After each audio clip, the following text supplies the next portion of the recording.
2-сентябрда Аксы районунун Кара Суу айыл өкмөтүндө 7 адам күйдүргү оорусуна шектелип ооруканага кайрылышкан. Айылда 4 мал өлгөн. Анын бирөөсүн союп 105 килограмм этти 13 үй бүлө бөлүп алышкан. Жарандар ооруканага кайрылган күндөн тарта таратылган эттин 35 килограмм эле кайтарылган. Учурда бейтаптардын 6-нын абалы жакшы, бирөөнүн абалы орто оор экендигин райондун акими билдирди. Азыркы учурда 6-оосу жакшы, бирөөсү гана орто акыбалда туруп атат, калгандары баары жакшы. Экинчиси күйдүргү боюнча ошо биз Нокен район атайын лаборатория экен, ошол лабораторияга жибергенбиз аныктоо боюнча диагноздо. Алар болсо конкреттүү аныктай элек да, окшош деп коюшту. Азыр кечээ маркүнү республикадан ветеринардык башкармалыктан атайын комиссиялар келип пробаларын алып кетишти. Эми республикалык деңгээлде диагнозду күтүп атабыз.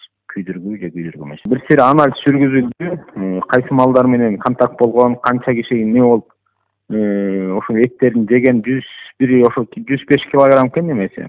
Күйдүн эти.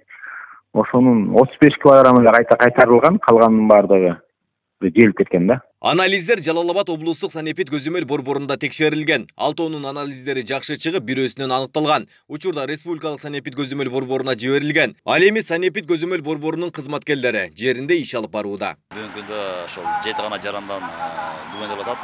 Калган бейтаптар бүгүнкү күндө эч кандай оорунун белгилери жок. Ошол 2 жумалык көзөмөлгө алынган, антибиотикалык жана алдын алуу иштери жүргүзүлүп, алар бүгүнкү күндө 5 күндүк антибиотик дарыларын ичип атышат. Ал эми бейтаптардын анализдери бизге 5 жарандыкы келген, жана алардын анализинен бирөөнүкүнөн күйдүргү оорусунун таякчасы табылган, калгандарынан жана күйдүргү оорусунун козгош аныкталбаган. Андан сырткары ошол табылган бейтаптын үлгүсүн биз Бишкекке жибергенбиз, ошол подтверждение бергенге. Бүгүнкү күндө анын анализи бир жумада келип калат. Ал 10 күндө жетегинде бизге подтверждение берет да, жыйынтыгын. Анализдердин жыйынтыгы толугу менен Сибир жарасы деп аныкталган күндөн тарта аталган айылга карантиндик чектөөлөр коюлат. Ал эми адистер болсо мал багууда алдын алуу иштери толугу менен жүргүзүлүшү керектигин эскертишет. Сөз түрдө жазган мал, жанагы малдар жойлого кетерде сөз түрдө бардык иримиздүү малдарды күйдүргү оорусуна каршы эмдөө жүргүзүлөт. Бирок айрым жарандарды ошо кайдыгер мамилеси жасап, ошо өздөрүнүн малдарын эмдөө өткөрбөй койгондугуна байланыштуу кесепет ушундай келип болуп калат да.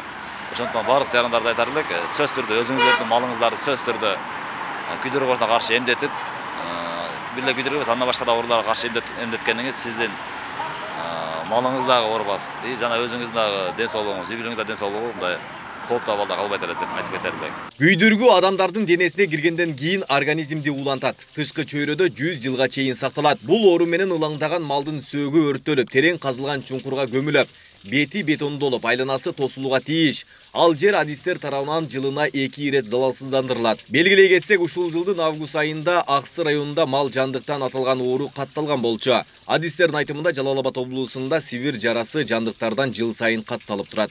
Айбек Исабеков, Аскар Мамат Исаков, Регион.